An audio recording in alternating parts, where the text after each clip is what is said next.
Hello, good afternoon students. आज हम retail management के थर्ड चैप्टर की बात कर रहे हैं, retail strategy planning and operation management. Retail strategic planning में हम बात करेंगे कि स्ट्रैटेजी क्या है। स्ट्रैटेजी जो है एक कॉमन वर्ड्स है जो डे बाय डे यूज़ हो रहा है। हर एक मैनेजर एक आए दिन नई से नई स्ट्रैटेजी यूज़ करके अपने ऑब्जेक्टिव्स टारगेट को अचीव करता है। स्ट्रैटेजी में corporate strategy, marketing strategy, finance strategy, product strategy and so on, बहुत सारी स्ट्रैटेजी आती है। ये स्ट्रैटेजी इसलिए बनाई जाती है क्योंकि आपका business environment dynamic in nature है, आए दिन चेंज हो सकता है कि इसलिए हम एक स्मॉल फैक्टर को भी इग्नोर करके नहीं चल सकते हैं। अब बात कर रहे हैं प्लानिंग की। प्लानिंग बिज़नेस का एक इम्पॉर्टेंट पार्ट है। कोई भी बिज़नेस बिना प्लानिंग के जो है सक्सीड नहीं हो सकता है। प्लानिंग का मतलब ये प्लानिंग बनाई ही इसलिए जाती है ताकि अपने डेफिनेट सेट ऑफ ऑब्जेक्टिव्स को अचीव किया जा सके। और स्ट्रैटेजी क्या है, उस टारगेट को, उस ऑब्जेक्टिव को अचीव करने के लिए बनाई गई एक टेक्निक है।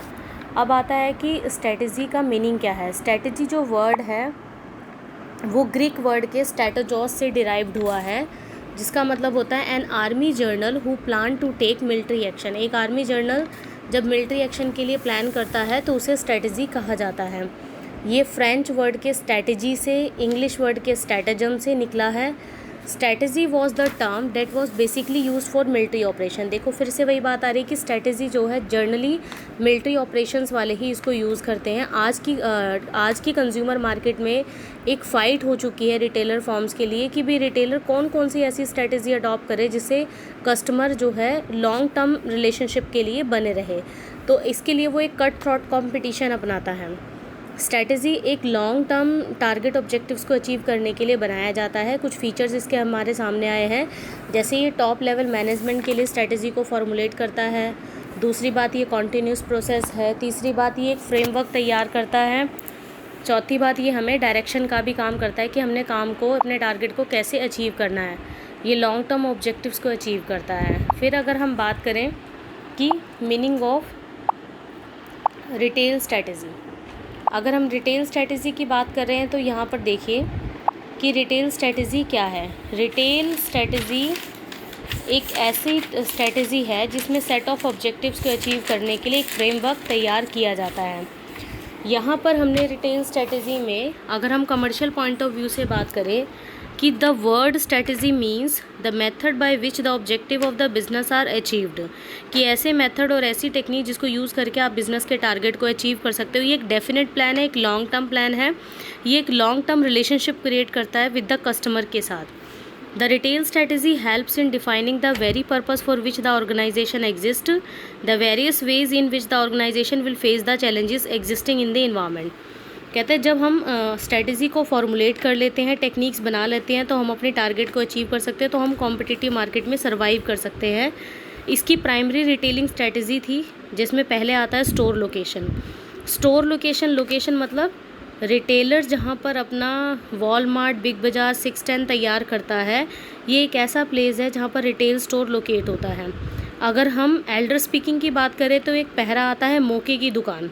जब कोई पर्सन ये कहता है भाई हमें मौके की दुकान मिल गई, तो इसका मतलब है उसे एक ऐसा प्लेस मिल गया, एक ऐसी लोकेशन मिल गई जहाँ पर कस्टमर आए दिन आते रहते हैं और कस्टमर बने रहते हैं और जो सेल्स भी बढ़ सकती है। यहाँ पर कस्टमर को अट्रैक्ट करने का एक सोर्स तैयार हो जाता है। फिर आता है मर्चेंडाइजिंग। क्या होती है मर्चेंडाइजिंग? का मतलब होती है कि रिटेलर अपने प्रोडक्ट, अपनी गुड्स एंड सर्विसेज को जो सेल करता है उसे मर्चेंडाइजिंग कहा जाता है। इसमें single specialised goods and services को कस्टमर को असॉर्ट करके प्रोवाइड किया जाता है।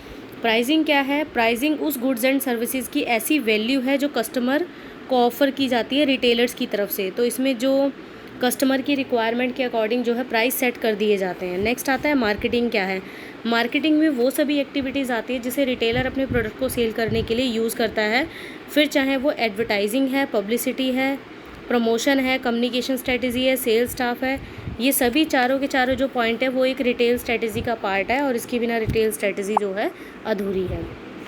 अब हम नेक्स्ट बात करते हैं कि स्ट्रैटेजिक रिटेल प्लानिंग प्रोसेस क्या होती है। प्लानिंग प्रोसेस क्या है? एक लॉन्ग टर्म टारगेट को अचीव करने के लिए एक टेक्निक्स बनाई जाती है जिसमें हमारी स्ट्रैटेजी या फिर प्रोसेस की बात करें तो उसमें स्वोट एनालिसिस को यूज़ किया जाता है कि हमारे एक रिटेलर जो अपने प्रोडक्ट को सेल कर रहा है उसकी अपनी स्ट्रेंथ और वीकनेस क्या है और हम अपने टारगेट को, अपने गोल को कैसे अचीव कर सकते हैं। The strategic retailing process involve a series of step that the retailer needs to follow in order to design his own strategic planning, कि रिटेलर यहाँ अपनी नीड्स को क्रिएट करने के लिए, तैयार करने के लिए अपनी खुद की एक प्लानिंग तैयार करता है। This process include the mission and vision of the reseller, इसमें जो रिटेलर है वो मिशन और विज़न तैयार करता है, सिचुएशन एनालिसिस तैयार करता है। सिचुएशन एनालिसिस में self analysis, market analysis, competitor analysis, फिर अपने स्ट्रेटजिक के ऑल्टरनेटिव को आइडेंटिफाई करना, उसको इवेल्युएट करना, एलोकेट करना, फिर हम बात करेंगे उसकी परफॉर्मेंस को इवेल्युएट करना, देन एडजस्ट करना। ये प्रोसेस कुछ इस तरह से काम करती है। तो वन बाय वन हम इसके स्टेप की बात कर रहे हैं जो कि इस चैप्टर की मोस्ट इम्पॉर्टेंट है। फर्स्ट आता है defining business mission and vision. Mission and vision में क्या होता है, देखो मिशन की अगर हम बात करें तो मिशन क्या है, डिफ़ाइन दी पर्पस। मिशन हमारे पर्पस को डिफ़ाइन करते हैं और मिशन के बेस पर ही एक सेपरेट ऑर्गेनाइजेशन तैयार की जाती है जिसमें हमें ये होता है कि हमने अपने प्रोडक्ट, अपने गुड्स एंड सर्विसेज को मार्केट में कैसे ऑफ़र करना है, कैसे मार्केट में लेकर जाना है। तो अपने टारगेट को अचीव करने के लिए जब हम उस बेस पर तैयार करके अपने प्रोडक्ट को मार्केट में उतारते हैं वो तो हमारा मिशन है।